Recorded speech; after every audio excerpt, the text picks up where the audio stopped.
हरिनामाचा झेंडा रोविला, झेंडा रोविला.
मौजे कुक्षेत देवस्थान समिती आणि कुक्षेत ग्रामस्थांच्या वतीने श्री विठ्ठल रुक्मिणी मंदिर कुक्षेत गाव इथे भव्य दिव्य श्रींच्या मूर्तींची प्राणप्रतिष्ठा सोहळा दिमाखदारपणे संपन्न झाला.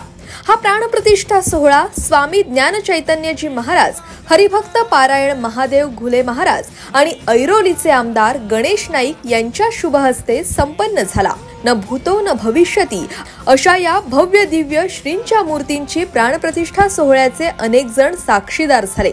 4 दिवस विविध धार्मिक कार्यक्रमांचं आयोजन करून हा भव्य दिव्य श्रींच्या मूर्तीची प्राणप्रतिष्ठा सोहळा संपन्न झाला. या प्रसंगी आचार्य वेदमूर्ती प्रवीण प्रभाकर जोशी गुरुजी यांच्यासह माजी खासदार संजीव नाईक, माजी महापौर सागर नाईक, जयवंत सुतार, माजी नगरसेवक रवींद्र इथापे, गिरीश म्हात्रे, सूरज पाटील, मुनावर पटेल, अमित मेडकर, माजी परिवहन समिती सभापती प्रदीप गवस, कुक्षेत गावचे माजी सरपंच बाळाराम पाटील, माजी नगरसेविका सुजाता पाटील यांच्यासह मौजे कुक्षेत देवस्थान समितीचे प्रमुख पदाधिकारी, नेरुळ, कुक्षेत आणि सारसोळे गावातील प्रतिष्ठित नागरिक, ग्रामस्थ मोठ्या संख्येने उपस्थित होते. या प्रसंगी आमदार गणेश नाईक यांनी आपली प्रतिक्रिया व्यक्त केली आहे. नवीन कुक्षेत गावामध्ये श्री विठ्ठल रुक्मिणी मंदिराचं जीर्णोद्धार झालं.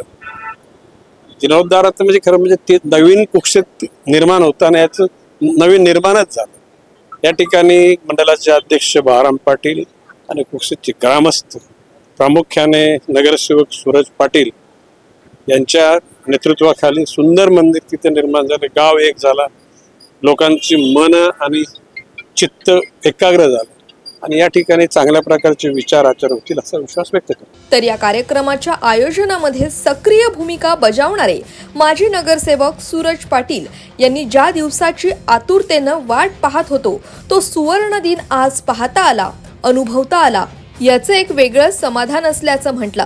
पुनर्वसनानंतर गाव आलं येतं पण मंदिर तिथंच राहिले नाही. अनेक मोठा कार्यकाळ, खूप मोठा कालावधी गेला की देवतांची कुक्षेत ग्रामस्थांना वाट पाहावी लागली.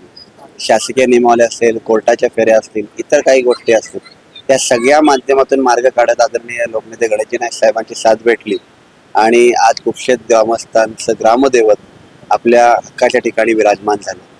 आनंद या गोष्टीचा आहे. फक्त देव नाही आले तर प्रत्येक कुक्षेत ग्रामस्थाला एकवटून आले. संपूर्ण गाव 4 दिवस आज हा उत्सव साजरा करतोय. गावात दिवाळी साजरी होती आणि त्यातला परम आनंद हा भार किंवा हा विश्वास लोकांनी आमच्यावर जो ठेवलेला तो पूर्णत्वास केला त्याचा आनंद आज खूप आहे. Bureau report, Navi Mumbai network.